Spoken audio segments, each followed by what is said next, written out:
irmãos. Bom dia, irmãos. Eita! Dia bom, né? Não é dia bom, não. É dia bom, né? Ah, irmãos, diante de um texto desse que foi lido, a gente fica com a cabeça a 1000 por hora, não fica, não? Eu fico. Talvez eu não seja normal, né? Mas eu fico com a cabeça a 1000 por hora. Como é que pode Deus realizar tantos portentos, tantas maravilhas, tantas coisas espetaculares por meio de alguns dos seus servos? Libertação, coisa fenomenal, sobrenatural, e outros passarem pelo fio da espada, sofrimentos, perseguições, lutas, necessidades. Vocês não se perguntam por quê? Por quê? Por que alguns assim e por que outros assado? Por quê? Isso não incomoda vocês, não? Me incomoda profundamente. E eu, na minha humanidade, com os meus pensamentos pequenininhos, completamente diferentes dos pensamentos do Senhor, que são muito mais altos do que os meus, muito mais elevados do que os meus, eu fico perguntando, por quê? Por quê? Por que Deus chama alguém para o ministério? Esse alguém sai do seu emprego, junta com a sua família, sai da cidade em que estava, vem para Belo Horizonte ou vai para uma outra cidade qualquer, onde tem um seminário, vai se preparar para ser um ministro da palavra, e poucas semanas antes da conclusão do seu curso, sofre um acidente fatal e morre. Que Deus é esse? Que Deus é esse que chama alguém para ser servo dele, para ser pastor, para ser ministro da palavra, e antes da formatura, leva esse servo de forma tão trágica? Aonde que está a coerência? Vocês não se incomodam com essas coisas, não? Eu me incomodo. Eu me incomodo profundamente com essas coisas. São questões de difícil resposta. Não há uma resposta simples para essas questões que nos inquietam. Ou talvez nunca tenhamos resposta para essas coisas. Pode ser que pensemos em várias possibilidades. Usemos a nossa lógica, o nosso raciocínio, para dizer, aconteceu assim, porque depois aconteceu isso, depois aconteceu aquilo, e no final a coisa contribuiu de alguma forma para o reino de Deus, para a glória de Deus. Nós ficamos na busca de explicações. Desde que o reverendo Antônio me convidou para trazer uma palavra para vocês nessa manhã, ele não estaria aqui, mas ele está, e Deus tem propósito nisso também. A minha cabeça começa, vamos falar sobre isso, falar sobre aquilo, aquilo outro, aquilo outro, aquilo outro, aquilo outro, aquilo outro. E é difícil a gente tomar uma decisão, né? O que eu vou falar para a igreja nessa oportunidade? Domingo passado, estava dando aula para a nossa classe, Viva a Esperança, e no contexto da lição, surgiu uma oportunidade, eu disse assim, eu não me lembro de eu, antes de dormir, ter orado da seguinte forma: Senhor, durante o meu sono, me traga uma mensagem de edificação. Me traga um sonho que me edifique. Eu não me lembro de ter orado assim. Pois bem, numa das madrugadas dessa semana, que acaba de passar, eu acordo por volta das 3 da manhã com 3 textos na minha mente. Se é a resposta daquele pensamento da escola dominical ou não, eu não sei.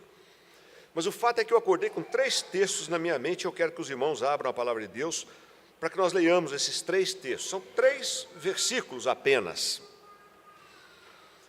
O primeiro deles está lá em Provérbios, capítulo 16, no verso 4. Provérbios 16, no verso 4.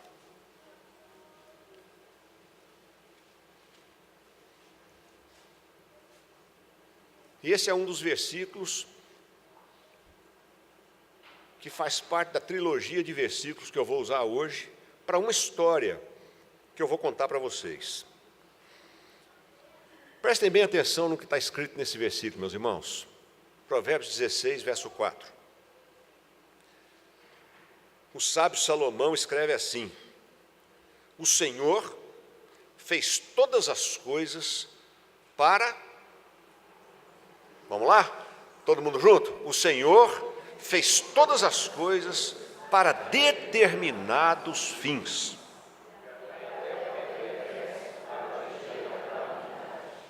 Coisa impressionante, não é não? Deus fez todas as coisas para determinados fins. Isso quer dizer que Deus não é pego de surpresa nunca. Deus não é pego de surpresa nunca. Todas as coisas significa todas as coisas. Tem alguma coisa fora de todas as coisas? Não tem. Deus fez todas as coisas para determinados fins. Não sou eu que estou dizendo, é a palavra de Deus. O segundo texto, que eu quero ler com os irmãos agora, está lá em Jó, capítulo 42, o verso 2. Antes da gente ler esse texto, o contexto desse texto que nós lemos de Salomão, o contexto imediato, é um contexto em que Deus abomina a arrogância do homem. O homem acha que pode fazer as coisas, o homem acha que tem poder para isso e para aquilo. O homem quer viver de forma independente de Deus. Mas o contexto diz que Deus fez todas as coisas. Jó 42, verso 2. Bom lembrar que antes da gente ler o texto, é bom a gente lembrar que Jó ainda não havia tido a sua sorte restaurada. Jó estava vivendo na sua miséria, na sua aflição, na sua dor, na sua enfermidade, na ausência dos seus filhos, tinha perdido todos os seus bens. E ele estava diante de uma fala de Deus para ele.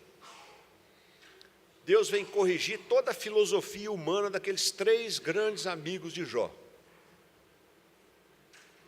E Deus coloca nenhuma referência àquele programa da Jovem Pan, mas Deus coloca os pingos nos is. Deus acaba de falar com Jó e Jó diz assim: bem sei que tudo podes. Bem sei que tudo podes. Agora leiam comigo a segunda parte. E nenhum? Bem sei que tudo podes e que nenhum dos teus planos pode ser frustrado. Ah, irmãos, ao invés desses 2 textos acalmarem o meu coração, aí é que eu fico mais inquieto ainda. Como é que Deus faz todas as coisas para determinados fins? Como é que Deus, que tudo pode, cujos planos não podem ser frustrados, permite coisas como as que lemos em Hebreus 11. Servos dele sendo perseguidos, servos dele sofrendo, servos dele passando necessidade, servos dele sendo mortos ao fio da espada, cerrados ao meio, apedrejados. Ora, se Deus tudo pode, por que Ele não resolve essa coisa de uma vez? Pense nos nossos dias, pense nas afrontas que o nosso Deus tem recebido todos os dias. A imoralidade, a incredulidade, a frieza, a negação da existência de Deus, a negação do poder de Deus, a negação de um Deus criador, os desafios. Se o Senhor existe mesmo, faz isso aqui agora, porque então eu vou acreditar. E Deus tem sido longânimo. Mas a pergunta permanece: como é que Deus, um Deus que tudo pode, um Deus que faz todas as coisas, permitir o mal? Como pode isso? Então, naquela madrugada, o terceiro texto que me veio à memória, muitos sabem de cor, está lá em Deuteronômio 29. E por coincidência, o verso é também 29. Abram suas Bíblias lá e leiam comigo, por favor, esse versículo. Deus fez todas as coisas, Deus tudo pode, mas Ele não revelou todas as coisas a nós. Nós não conhecemos todas as coisas. Se nós conhecêssemos todas as coisas, nós seríamos Deus. Mas nós somos humanos, nós somos homens, nós somos limitados no nosso conhecimento, na nossa compreensão, no nosso entendimento. Nós nunca entenderemos como Deus entende, nós nunca saberemos como Deus sabe. Leiamos esse texto, irmãos. As coisas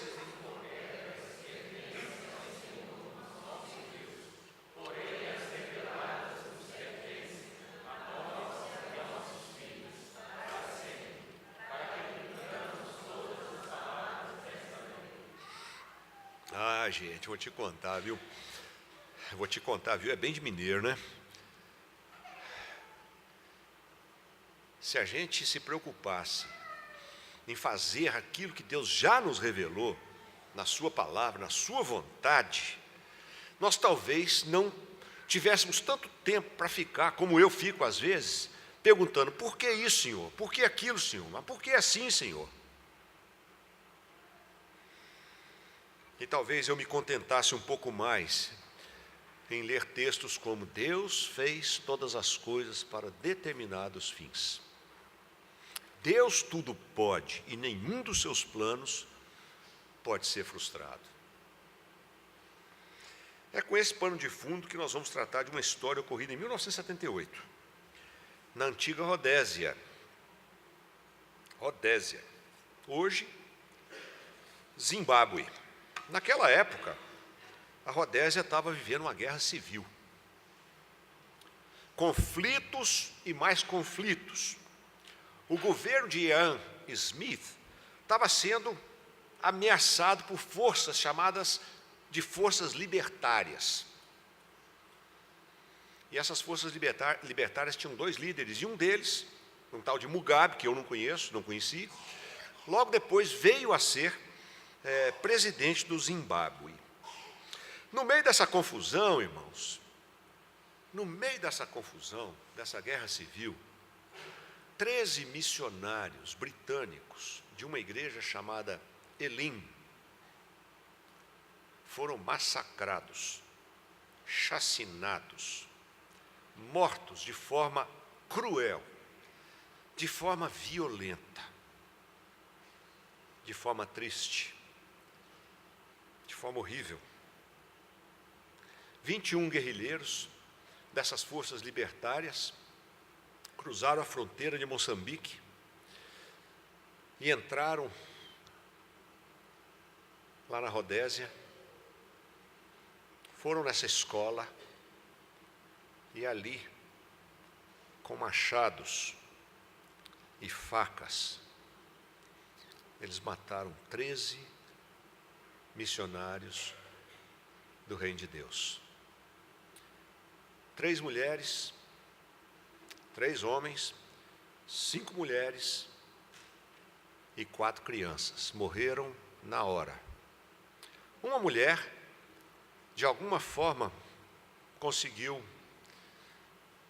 descer morro abaixo, foi encontrada inconsciente e morreu uma semana depois. Machadadas, facadas, alguns dos corpos irreconhecíveis. Essa tragédia aconteceu nas montanhas de Vumba, no sudeste da Rodésia. Nesse momento a gente deve estar se perguntando, né, por que Deus permitiu um negócio desse? Deus não chamou aqueles homens, aquelas mulheres, para serem missionários naquela região? Como é que Deus não permite que essas pessoas façam a obra, cumpram o propósito, cheguem a bom termo lá no final? Como? Deus chama para que eles sejam mortos ali.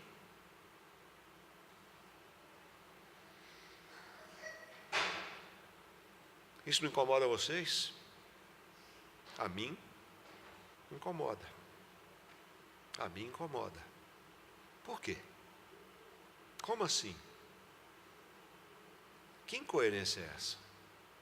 Que coisa absurda é essa? Mas eu quero acrescentar alguns ingredientes nessa história, alguns fatos que aconteceram um pouco antes dessa tragédia.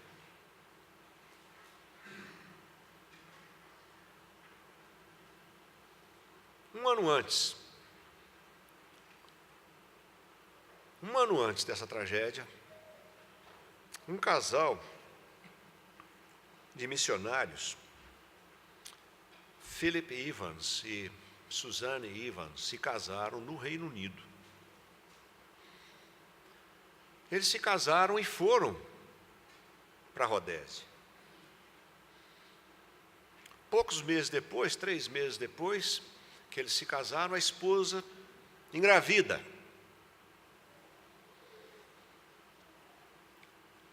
E por algum motivo, o parto de Suzane foi antecipado em umas 3 semanas. E ela teve que ser operada, cesariana, nasceu uma linda garota chamada Pamela Grace. Eles estavam lá, naquela escola, pai, mãe e filhinha, com 3 semanas de idade, foram brutalmente assassinados.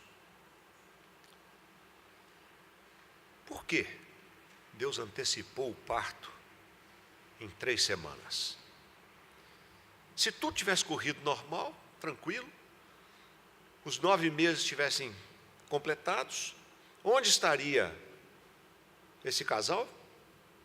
No hospital, seguros, tranquilos, a coisa aconteceria lá na escola e eles estariam livres, sobreviveriam a essa catástrofe.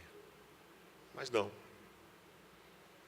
Naqueles propósitos insondáveis de Deus, que nós não conseguimos entender, Deus antecipou o parto dela em 3 semanas para que ela estivesse lá naquele momento e fosse ali martirizada. Alguém pode falar assim, não, isso é pura coincidência. Não, para Deus não tem coincidência. O texto não diz, Deus fez algumas coincidências para determinado. Não, não foi assim que o texto disse.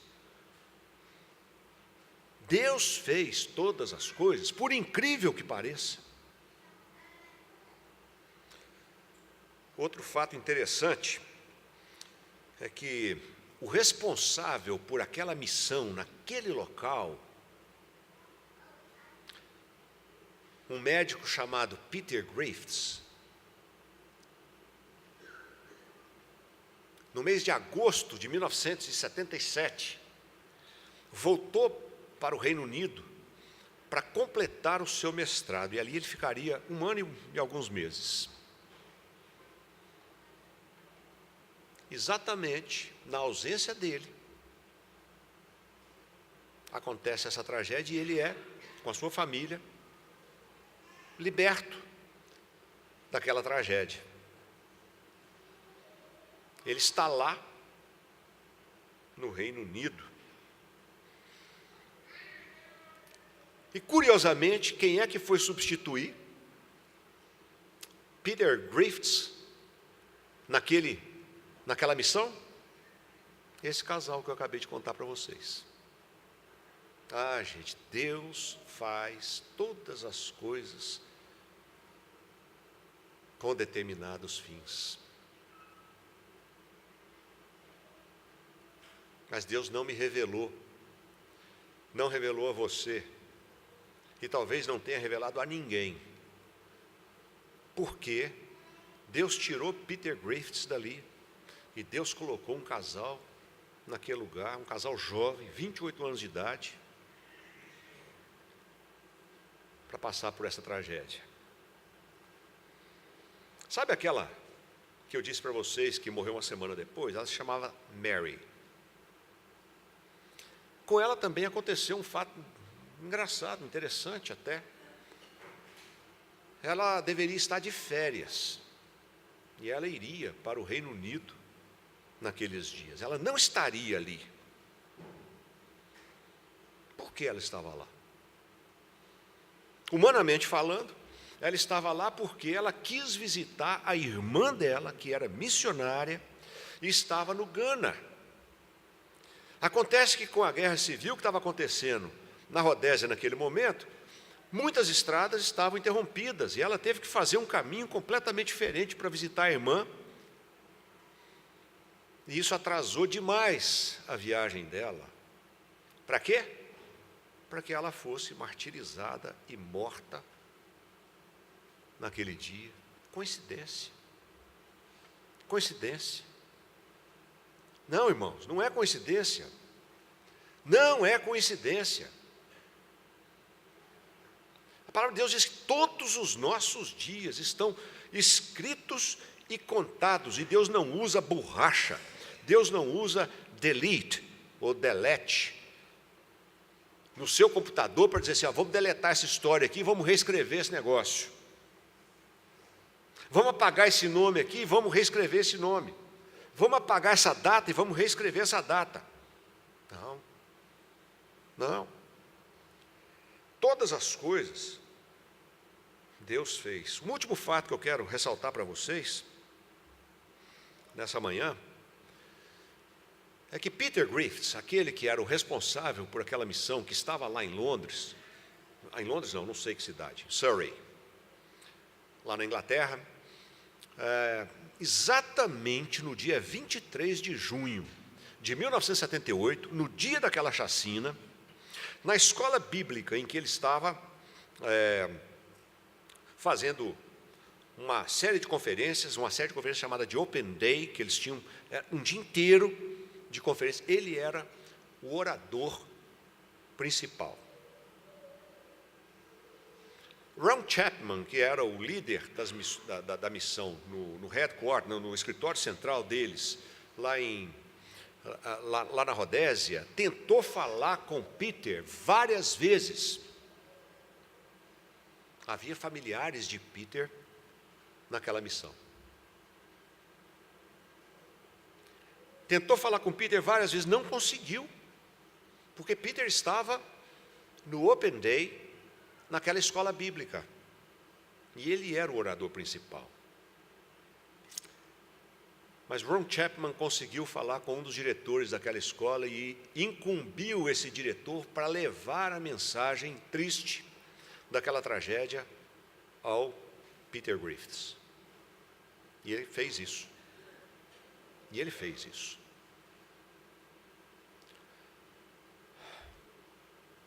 Eu fico imaginando Peter Griffiths recebendo aquela notícia.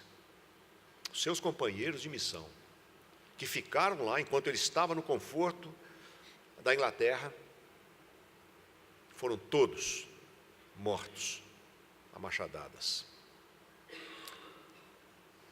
De alguma forma sobrenatural, Deus colocou esse homem de pé, firme nos seus pés, e ele entregou a mensagem que ele tinha preparado. Ele não mudou a mensagem dele. Sabe aonde que estava baseada a mensagem dele? Hebreus 11. O texto que o reverendo leu aqui nessa manhã.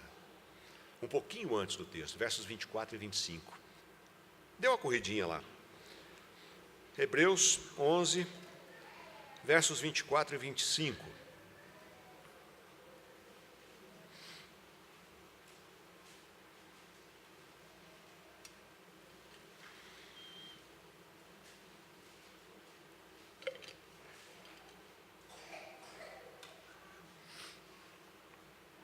Vamos ler juntos?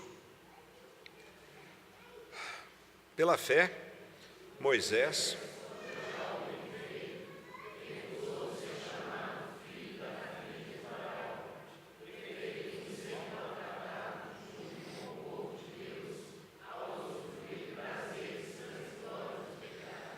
preferindo ser maltratado junto com o povo de Deus. Irmãos, eu não contei para vocês, mas antes desse evento trágico, em função da situação conturbada, situação social conturbada que aquele país estava vivendo, a direção da Elim Church, da igreja Elim, várias vezes conversou com aqueles missionários para tirá-los de lá.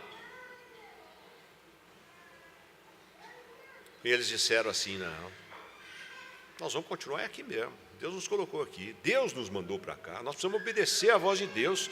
Deus nos enviou para esse lugar, nós precisamos obedecer à voz de Deus.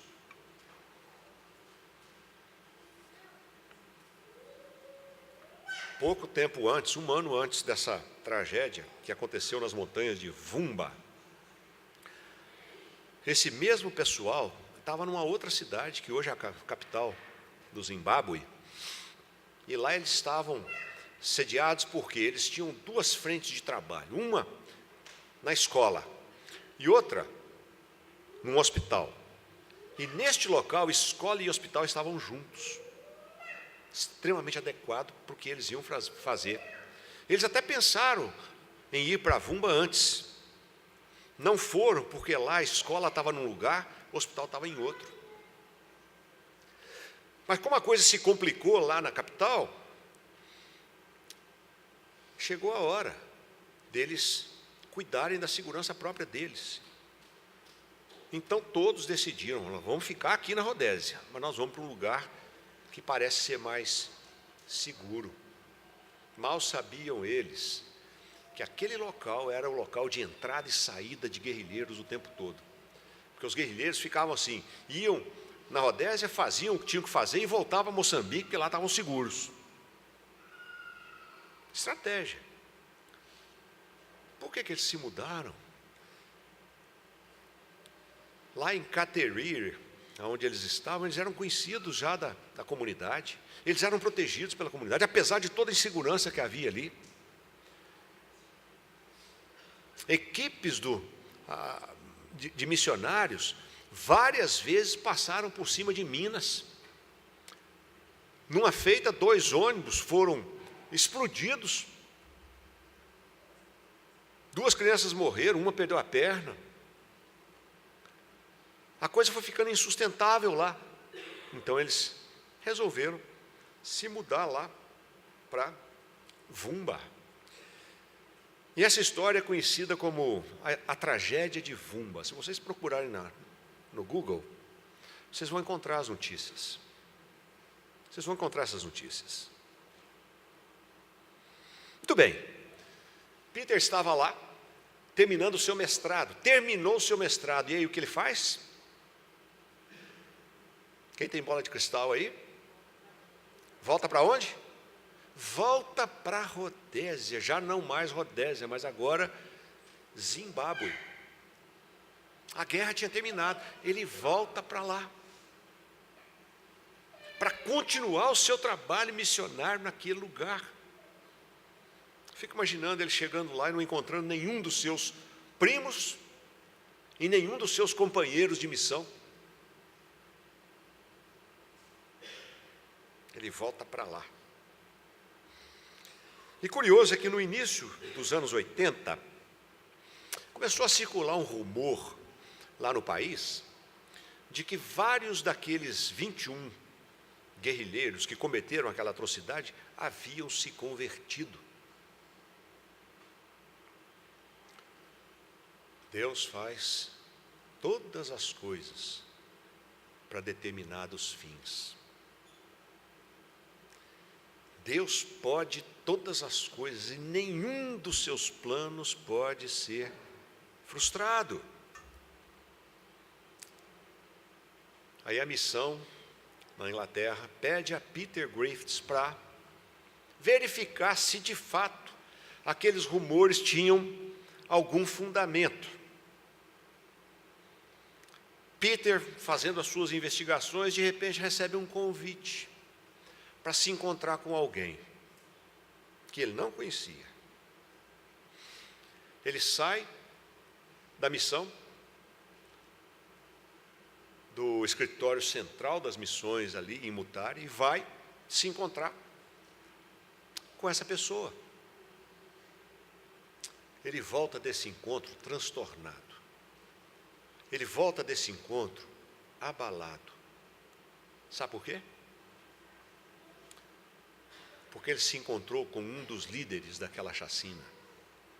E esse líder contou para ele os detalhes. Disse para ele, inclusive, por que aquilo havia acontecido. Uma forma de retaliação a um ataque do governo a um grupo de guerrilheiros 2 anos antes. O que os missionários tinham a ver com isso? O que os missionários tinham a ver com isso? Aquele camarada era conhecido como War Devil, o demônio da guerra. O nome dele é Garikai. Garikai. Esse camarada já não é mais um demônio da guerra. Quando Peter Griffiths encontra Garikai, Garikai é um anjo de Deus. Um cara convertido, pastor de almas. O cara foi para um instituto bíblico estudar teologia para ser um pastor de almas. Deus faz todas as coisas para determinados fins. Garikai conta para Peter que não apenas ele, mas mais 7 guerrilheiros que participaram daquela chacina haviam se convertido. Logo depois da guerra, eles estavam num acampamento, e esses 8 que estavam nesse acampamento, narra a história, que tiveram uma visão.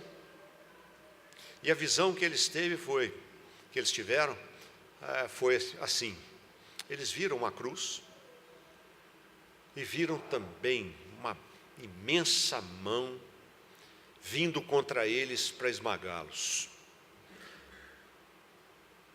Eu não contei para vocês, deixei para este momento contar para vocês o seguinte: no momento do martírio daquelas pessoas, elas oraram. E elas oraram em 2 sentidos diferentes. Alguns daqueles missionários oraram assim: Senhor, nós não viemos para cá porque nós quisemos. Nós não estamos aqui porque é da nossa vontade. Nós estamos aqui porque o Senhor nos enviou para cá. O Senhor nos mandou para esse lugar. E eles oraram assim em voz alta, de tal maneira que boa parte daqueles guerrilheiros ouviu essa oração. E o segundo motivo de oração é aquele mesmo motivo pelo qual Estevão orou. Eles oraram pedindo a Deus que perdoasse os seus algozes. Eles oraram pedindo a Deus que perdoasse os seus algozes. Disse Garicai para Peter que essas duas orações nunca saíram da cabeça dele, que essas duas orações o incomodavam dia e noite, até que ele, juntamente com 7 dos seus companheiros, tiveram aquela visão.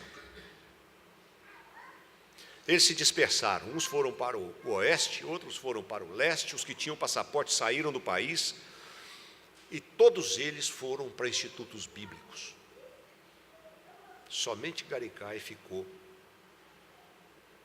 no Zimbábue. E Garicai se encontra com Peter Griffiths. Aos nossos olhos, nós pensamos assim: aqueles missionários mudaram na hora errada para o lugar errado. Pensamos ou não pensamos assim? Não, Deus fez todas as coisas para determinados fins, até o perverso, para o dia da calamidade. Eu vou ler para vocês agora a minha tradução mal e porca da conclusão de um dos artigos que eu utilizei como pesquisa dessa história.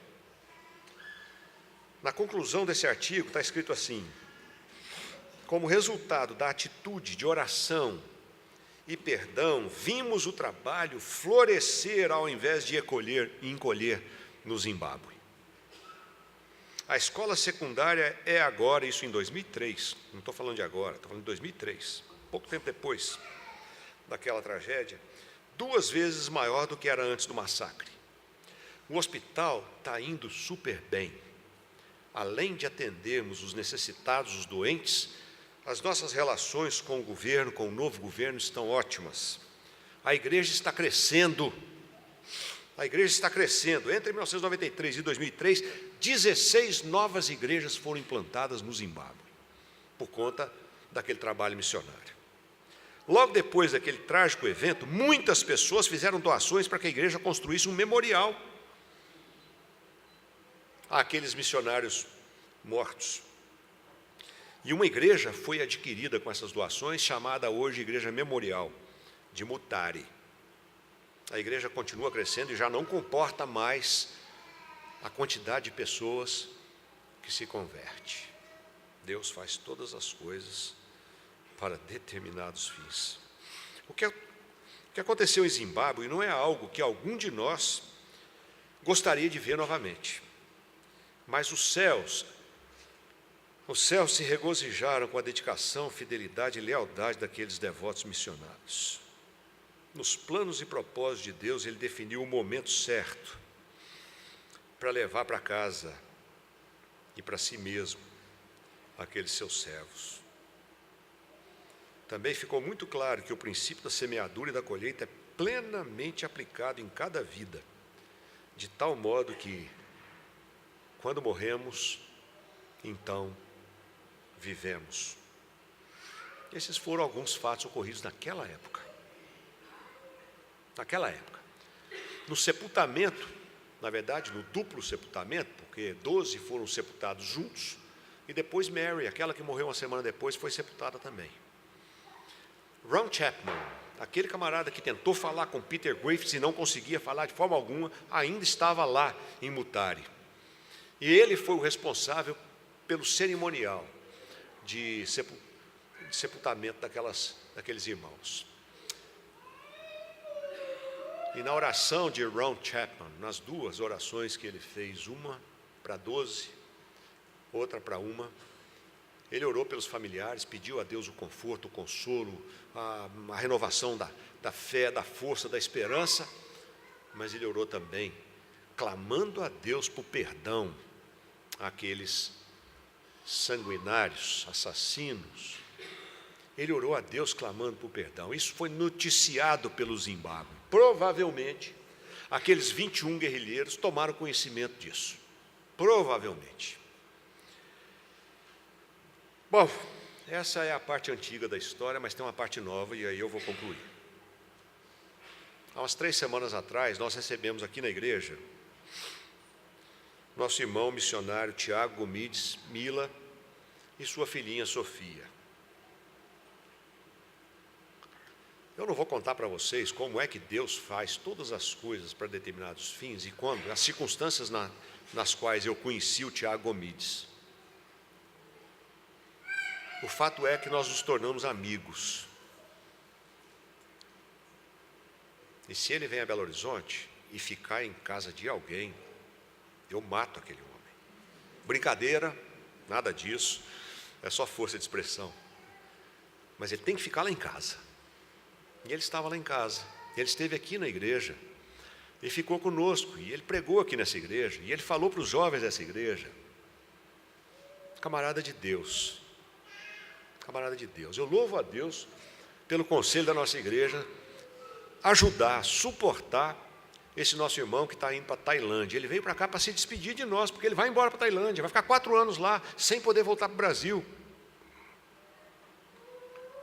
Tiago Gomides, muito bem, ele estava lá em casa, eu entreguei um carro para ele, falei, esse carro é seu enquanto você estiver por aqui, faça o que você tiver que fazer, você é independente e tal. Numa das tardes ele vira para mim assim, vou no aeroporto buscar um casal. Eu vou ao aeroporto buscar um casal de missionários. Vou passar aqui, depois nós vamos para uma reunião numa igreja, numa outra igreja que é parceira nossa. Muito bem, Tiago Gomides vai para o aeroporto, busca o casal de missionários, chega lá em casa com eles e agora eles são nossos hóspedes também. Por pouco tempo, meia hora, mas que meia hora, que meia hora. Vocês não têm ideia da meia hora que eu passei, eu e Cisínia passamos com esses missionários. O nome dele é Steve Griffiths, filho de Peter Griffiths. Se eu não conhecesse o Tiago Gomides, eu não conheceria Steve Griffiths, filho de Peter Griffiths. Eu não estaria contando essa história para vocês aqui agora. Deus faz todas as coisas para determinados, é plural, é mais de um, determinados fins. E talvez um dos fins dessa história toda é que eu estivesse contando para vocês agora essa experiência dura, triste. Não é para desanimar vocês, não é para que vocês saiam daqui chocados, entristecidos com esses fatos, mas para que vocês saiam daqui com um coração diferente da forma com que vocês entraram aqui nessa manhã. Para que vocês saiam daqui sem nenhuma dúvida de que Deus faz todas as coisas para determinados fins, que nenhum dos planos de Deus pode ser frustrado, não pode.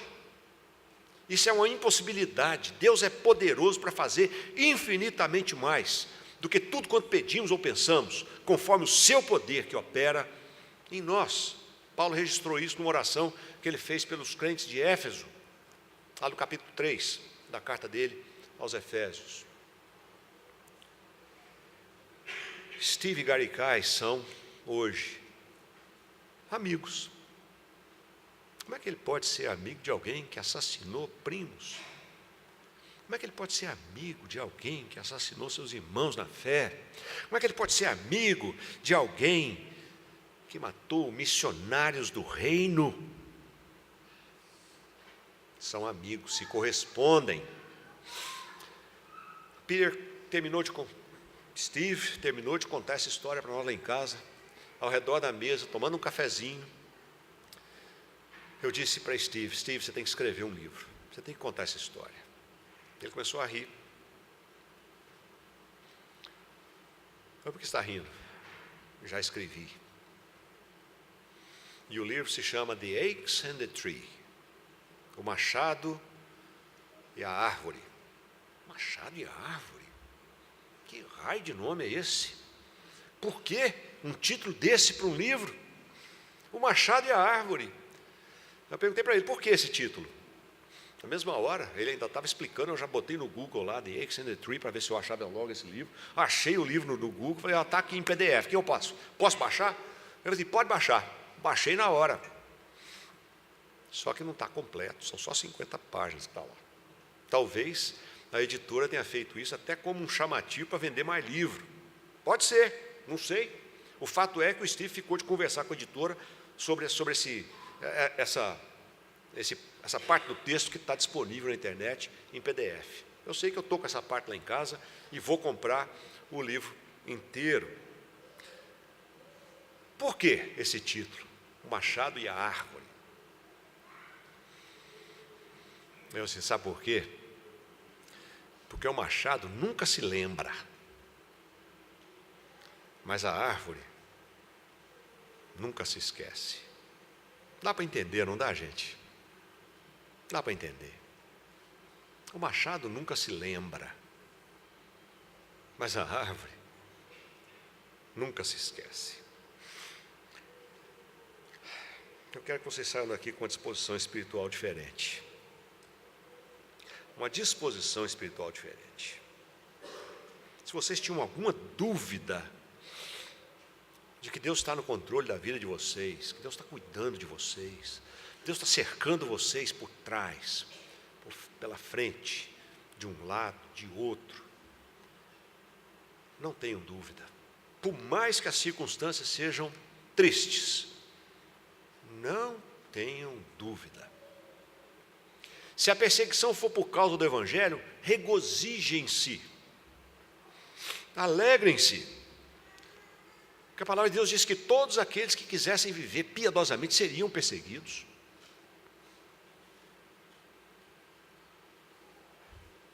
Saia daqui de cabeça erguida, meu irmão.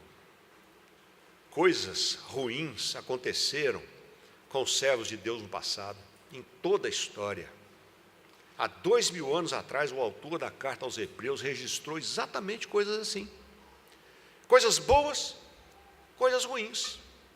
Aprendamos como Paulo, a viver contente em toda e qualquer situação, sabendo viver na presença de Deus quando há escassez, mas também quando há fartura, quando há tristezas, mas quando há alegria. É nesse contexto que Paulo diz assim, digam comigo, vocês conhecem. É nesse contexto que Paulo diz assim, tudo posso naquele que me fortalece. Lembremos dessas verdades, irmãos. Vocês não saberão as razões de Deus, não saberão. Aquilo que Deus revelou, está aqui, ó. Se a gente conseguir cumprir mais ou menos o que está aqui, está bom demais. Vamos deixar de perguntar para Deus por que isso, por que aquilo. Vamos cumprir o que Ele já revelou para nós. Que tenhamos essa disposição. Que Deus nos abençoe, em nome de Jesus.